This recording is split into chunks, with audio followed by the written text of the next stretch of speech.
y comenzamos.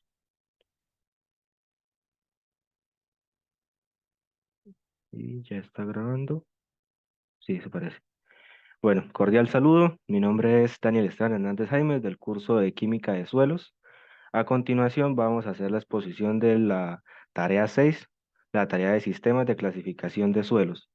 Los integrantes de este grupo son Ángela Gabriela Rincón Jiménez, Daniel Esteban Hernández Jaimes, quien les habla, María Paula Rangel Rivera, Ferney Ardila Lozada y Yerley Francisco Jaime Ramírez. Una de las primeras fases de esta exposición es los órdenes de suelos y sus sistemas taxonómicos. Los órdenes de suelos son alrededor de 12 órdenes diferentes. El primer orden se refiere a los centisoles. El orden de los centisoles se refiere específicamente a suelos con un desarrollo muy limitado. Eso quiere decir que factores como la lluvia, por ejemplo, hacen que se presente la principal característica de los centisoles, que es una falta de horizonte, como se puede observar en la imagen. Los centisoles no poseen ningún horizonte, ni diagnóstico, ni cángrico, ninguno de esos horizontes los presentan. Sin embargo, sí se presentan dos procesos en los centisoles, que son la melanización, que es el proceso en donde el suelo toma ese color oscuro que lo caracteriza, y la gleificación. A ver, orgánica. La gleificación se refiere a la pérdida de hierro y manganeso del suelo y esto genera variaciones en el color del suelo, ya que toma un tono más gris o azulado con manchas negras. Entonces eso quiere decir que se establece una relación entre la gleificación y la melanización. Se podría decir que la gleificación es la primera fase antes de la melanización. ¿Por qué? Porque a partir de esa primera fase es que el suelo puede llegar a adoptar las características que tiene. Pasando al siguiente orden, tenemos que hablar de los insectisoles. Los insectisoles, se podría decir que los insectisoles son la siguiente fase de la que puede llegar los entisoles, ya que estamos hablando de suelos que sí tienen un desarrollo, aunque pues obviamente no es muy marcado, como en el caso de los espodosoles, por ejemplo, o de los alfisoles, pero que sí cuentan con un horizonte. ¿Eso qué quiere decir? Entonces puede llegar esa es la siguiente fase a la que pueden llegar los entisoles, ya que estamos hablando de suelos que sí tienen un desarrollo o evolución que aunque no es muy avanzado, les permite desarrollar características que los entisoles no poseen, como por ejemplo, anteriormente mencioné el hecho de que los entisoles no poseen horizontes. Los insectisoles sí contienen horizontes. Claramente no son horizontes pues completamente definidos porque aunque sí están un poco más desarrollados que los entisoles, no son suelos completamente desarrollados. Sí podemos ver en la imagen una cierta, como una cierta división, pero no se ve tan marcada. Claramente no son horizontes completamente desarrollados, sin embargo, lo que se recalca es que sí están presentes y visibles. Por otro lado, los insectisoles también se ven influenciados por factores formadores. Los factores formadores son el tiempo, el clima, eh, las pendientes también son muy importantes son factores muy importantes para la formación de los suelos y el material parental, que es el material a partir del cual un suelo comienza a formarse. Entonces, en este caso, el material parental sí representa, por ejemplo, un limitante, ya que no se evidencia, pues, en mayor cantidad, el suelo, pues, poseería mayor desarrollo de horizontes, por ejemplo, si tuviera mayor cantidad de material parental, pero como no la presenta, pues entonces estamos hablando de que es un suelo que aunque sí tiene desarrollo, como lo mencioné anteriormente, no es, digamos, que un desarrollo óptimo del mismo y por ende pues no es tan productivo. Luego hablamos de los molisoles. Bueno, en los molisoles lo primero que podemos evidenciar es que sí, ya se ven aproximadamente tres horizontes, ¿no? Esa es una de las principales observaciones. Pero si nos vamos a sus características son, los molisoles son los suelos minerales típicos que se caracterizan principalmente por su horizonte bien definido, el horizonte A o el de materia orgánica por decirlo así, bien definido y oscuro, Otra característica de los molisoles es su epipedón mólico. Claramente se ve influenciado por los factores de formación como el clima, como el tiempo y en este caso la latitud, que en este caso tiene que ser una latitud alta. Y la vegetación de estos suelos también es muy específica. Estamos hablando de que son suelos, o sea, son suelos que desarrollan vegetación de pradera. Y eso los hace ser ricos en materia orgánica. ¿Por qué? Porque las praderas son perennes. ¿Eso qué quiere decir? Que cada cierto tiempo las praderas es como si se reanudaran. Entonces eso genera una placa de materia orgánica que enriquece a los molisoles. El siguiente orden del que tenemos que hablar son los alfisoles. Como los mencioné anteriormente, los alfisoles son los suelos más abundantes que poseemos en nuestro planeta. Esto debido a su alta productividad. El nombre de este orden de suelos se debe a los símbolos químicos del aluminio y del hierro, que aparecen como predominantes en su desarrollo. Es preciso destacar que junto a los horizontes anteriormente señalados también pueden aparecer horizontes cándico, nátrico, cálcico, e incluso el petrocálcico o álbico. Creo que es el segundo nombre, si no me equivoco, que tiene.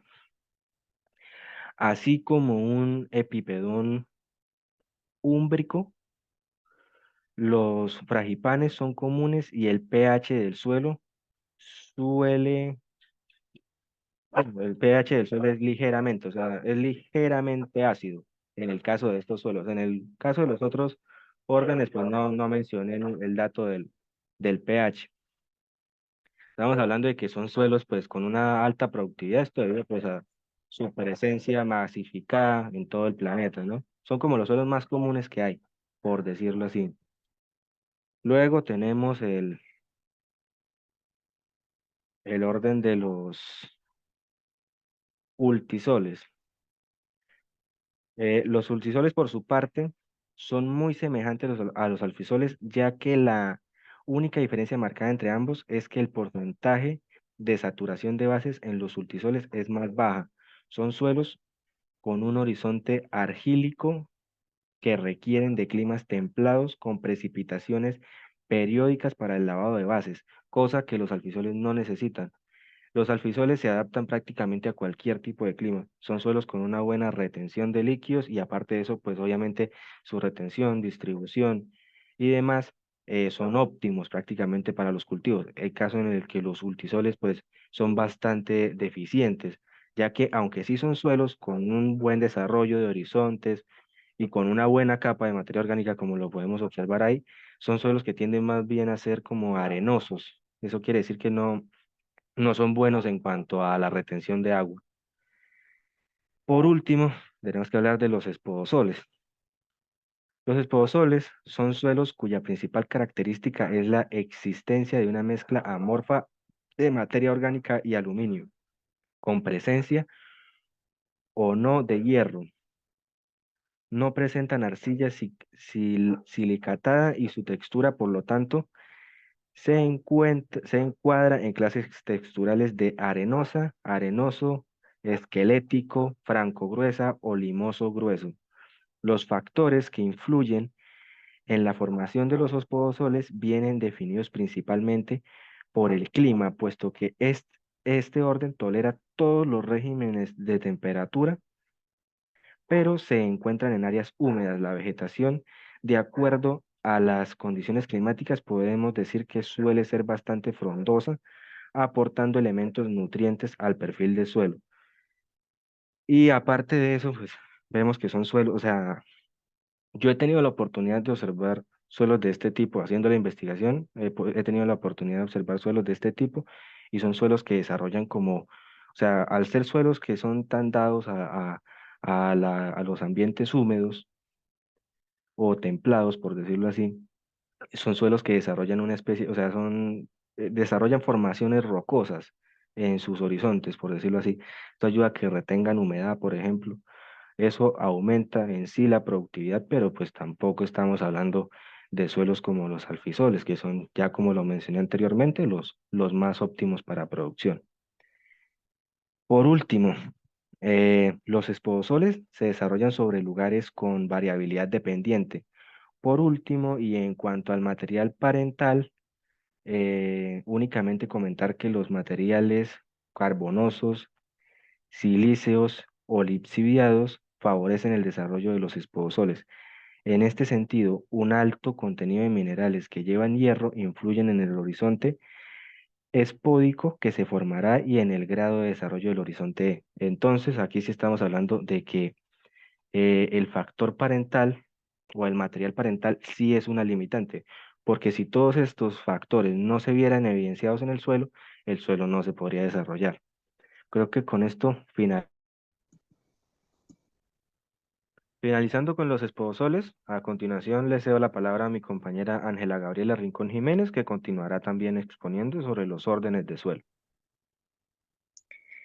Cordial saludo, como ya lo dijo mi compañero, mi nombre es Gabriela Rincón y continúo con los 7 órdenes de suelo que me corresponden. Y inicio con los osísoles, que es un tipo de suelo de color rojo o amarillo, debido a la alta concentración de hierro que éste puede contener. Y también los óxidos e hidróxidos de aluminio. También presentan un continente cuarzo y arcilla caolatina, que son más, en más pequeñas cantidades de los otros minerales de arcilla y de materia orgánica que puede llegar a presentar.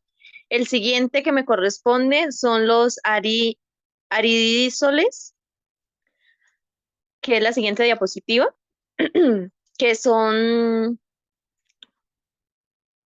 como lo podemos observar, son suelos de color más castaños o grises, que se encuentran en zonas más desérticas, más áridas y semiáridas. Son suelos que se caracterizan por absorber con mucha facilidad y rapidez el agua de las lluvias. Continuamos con los andísoles, que son suelos que, como lo podemos observar en la imagen, se caracterizan por tener propiedades ándicas. Entre ellas tienen una alta capacidad de retención de fosfato, lo cual puede llegar a afectar la norma de nutrición de las plantas. Estos suelos tienen una característica particular, que son suelos que se desarrollan sobre materiales debido a las erupciones. O sea, cuando un volcán hace erupción, son estos suelos que queda con ese material volcánico dentro de él. Y sus principales características también es la variabilidad de material parental. Estos incluyen en él, debido a la naturaleza, los materiales expulsados de las erupciones. Por eso son suelos en los que se dificulta mucho la producción de las producciones de diferente capa vegetal, por decirlo de esa forma. Seguimos con los vertisoles, los tipos de suelo vertisoles, que son suelos que presentan aproximadamente un 30% o más de arcilla en todos los horizontes, hasta la profundidad de más o menos 50 centímetros. Como lo podemos observar en la imagen, se observan la diferencia eh, de la proximidad de más o menos 50 centímetros. Eh, Son agregados en forma de cuña y grietas en ocasiones que se abren y se cierran periódicamente. Continuamos con los histosoles, que son unos suelos muy ricos en materia orgánica y residuos vegetales que por lo general no están muy bien descompuestos, sino que están como en ese proceso de descomposición y que aún dentro de él, cuando uno, o sea, busca en el interior, encuentra aún residuos de hojas o residuos de animales o cosas por el estilo para formar esa materia orgánica que se requiere en los suelos ricos de materia orgánica. Ahora seguimos con los gelisoles, tipo de suelos de gelisoles, que como lo podemos observar en la imagen, son suelos con materiales gélicos sobre permafrost. Esto es una capa o fracción del suelo de espesor y profundidad variable que se encuentra permanentemente helada por debajo de los 0 grados, o sea, como un bloque de hielo, por decirlo así, suelo que se hace sobre un bloque de hielo. El permafrost actúa como una barrera de movimiento descendente en la solución del suelo. ahí en la imagen podemos observar claramente cómo vemos esa materia helada que está obviamente por debajo, temperatura debajo de cero, y cómo en la parte de arriba se hace el suelo mundo. Y ya esa es mi exposición, son las 7 cosas que me corresponden y le cedo la palabra a mi compañera María Paula. Bueno, muy buenas noches. Continuamos con María Paula, que continúa a explicar el tema de tipos de utilización de tierras.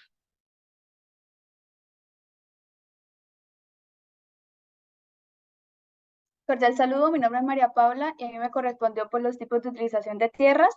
Vamos a empezar con el uso residencial. Aquí es cuando pues nosotros utilizamos las tierras para la creación o la construcción de casas, apartamentos y viviendas habitables. Luego tenemos el uso económico industrial. Bueno, esto implica que en las tierras nosotros la utilizamos para actividades económicas industriales como son las fábricas, las oficinas y centros comerciales y todo lo que tiene que ver con zonas comerciales.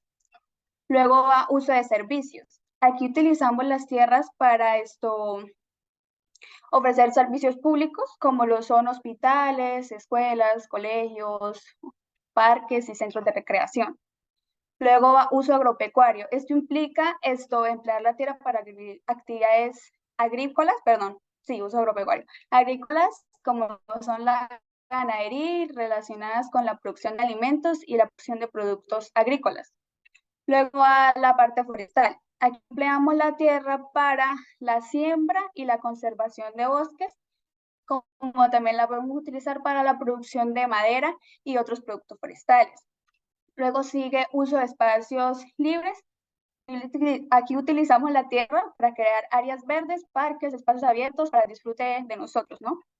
Luego va uso de transporte e infraestructura. Aquí implicamos utilizar las tierras para la construcción de carreteras, vías de transportes, aeropuertos y otras infraestructuras, relacionadas con el transporte. Bueno, Paula, muchas gracias. A continuación, Gracias. le cedo la palabra a mi compañero Ferney Ardila, que se encargará de describir las cualidades del suelo para la producción vegetal. Ferney, tiene la palabra. Buenas noches, compañeros. ¿Cómo están? ¿Me escuchan bien? Perfecto. Bueno, muy buenas noches, compañeros. Respecto a la exposición que debemos desarrollar sobre ese tema, a mí me correspondió el tipo de los suelos oscuros. El suelo oscuro perdón, el suelo oscuro es donde notamos la materia orgánica, donde podemos cultivar bien los cultivos, las cosechas. ¿Por qué? Porque es que estos suelos tienen materia orgánica y que que, que es que que los microorganismos, los cuales son los que abonan las tierras. El otro suelo que me correspondió es rojo o amarillo. Daniel, que me hace favor es que me pasa el objetivo. Bueno, entonces este suelo es lo contrario, o sea, eh, gracias Daniel, este suelo eh, propio de suelos viejos puede ser producido por la presencia bueno, este suelo eh, ya lo podemos identificar que ya cumplió la materia orgánica cuando se cultivó. Por eso, entonces que por eso estos suelos que trata de ser amarillos o cafés en algunos casos. La materia orgánica ya se perdió y los microorganismos ya no se encuentran dentro de estos suelos. Entonces, por eso los podemos encontrar rojo o amarillos porque ya perdió toda la materia que es orgánica. El otro suelo que me correspondió es el suelo gris.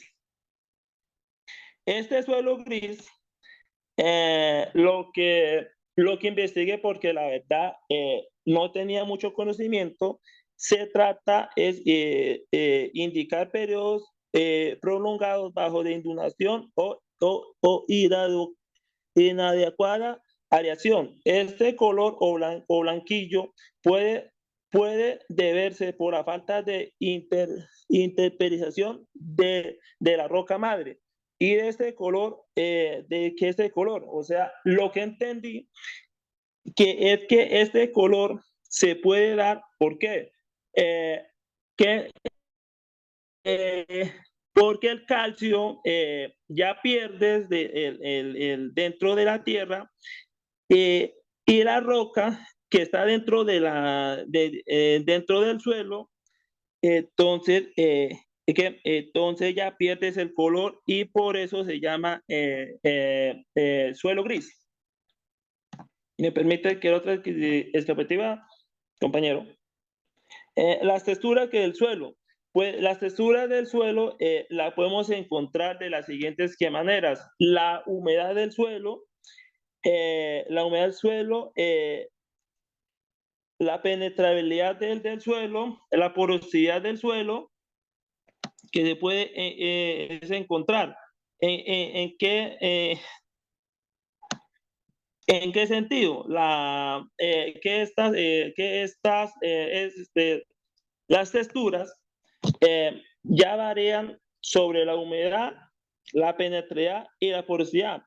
Entonces, las texturas que podemos encontrar de nuestros suelos son estas tres. Entonces, muchas gracias, compañeros, por la presentación que hemos hecho y feliz noche, compañeros. Entonces, hemos terminado nuestra exposición para ese trabajo que debemos de entregar.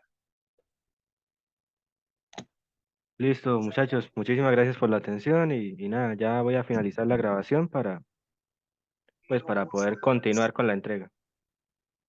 Listo.